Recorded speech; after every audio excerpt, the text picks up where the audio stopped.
How you doing? Dan here. Today I'm going to talk to you about blocking factors.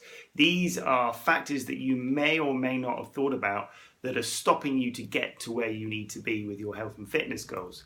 I've seen this trend quite a lot of time, and it's not as simple always as exercising more and eating less. So let's start off with number one. We're all exposed to stress. We actually need stress in order to survive, and there's always a kind of yin and yang of each side of stress. You know, we need the sun in order to synthesize hormones and generate energy, but too much sun causes problems, can cause skin cancer, can cause overheating.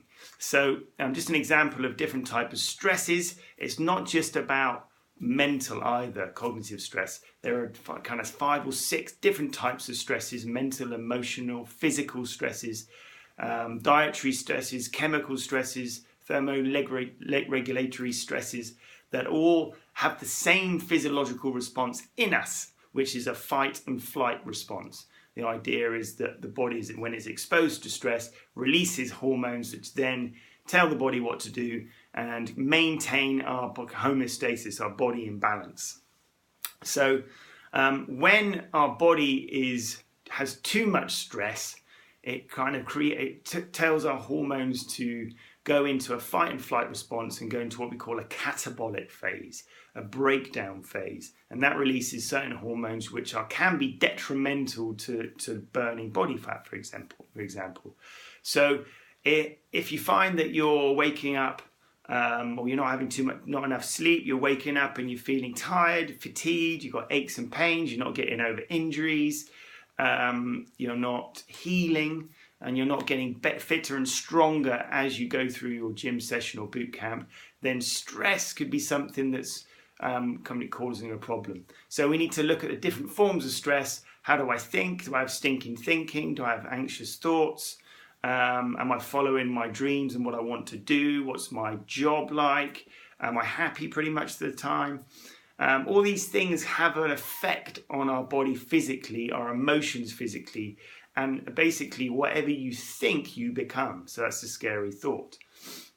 So first kind of blocking factor for people for not getting where they want to go, especially losing weight, is that they're stressed out. So we need to be able to manage those things.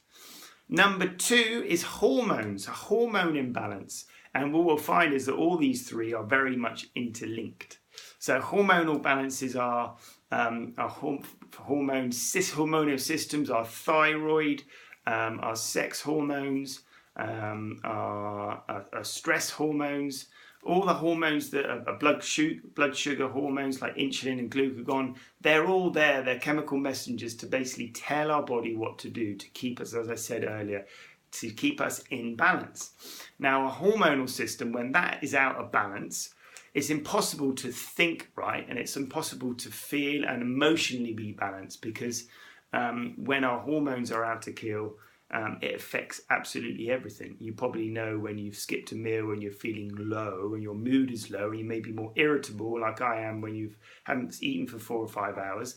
There is an example of how a dietary stress effectively is affecting our hormonal level, and then it's affecting our mood, and then obviously that affects our choices. So you can see how your hormonal system is very much interlinked with stress.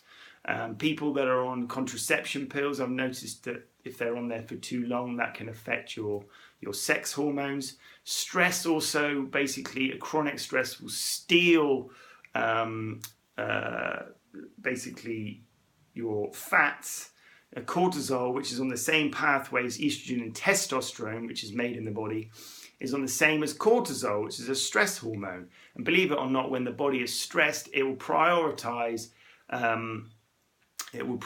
making cortisol over estrogen and testosterone, what we call pregnenolone steal, and that can cause hormonal imbalances.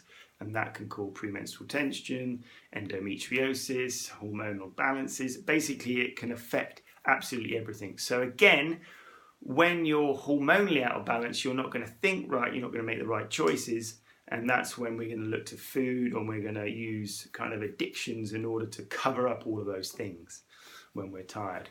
Number 3 is digestion. Again, very much linked to the top two. When we're not breaking down foods, absorbing them and eliminating them, there's a problem, because we actually become that food, don't we?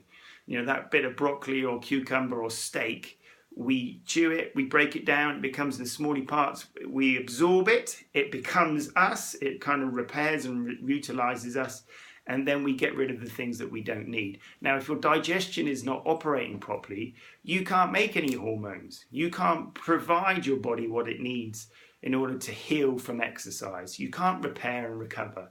You can't you'll end up in a deficient way, because your body is unable to actually take on board the food you're eating. And if you're eating processed food to begin with, you've got no chance.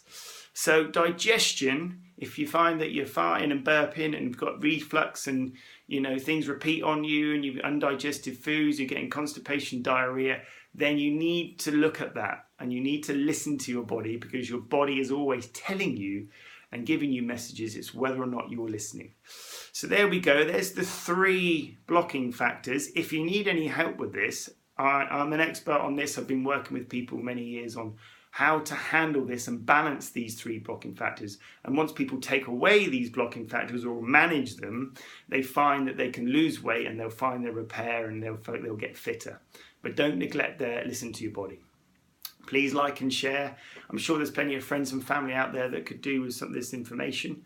And if you've got any questions,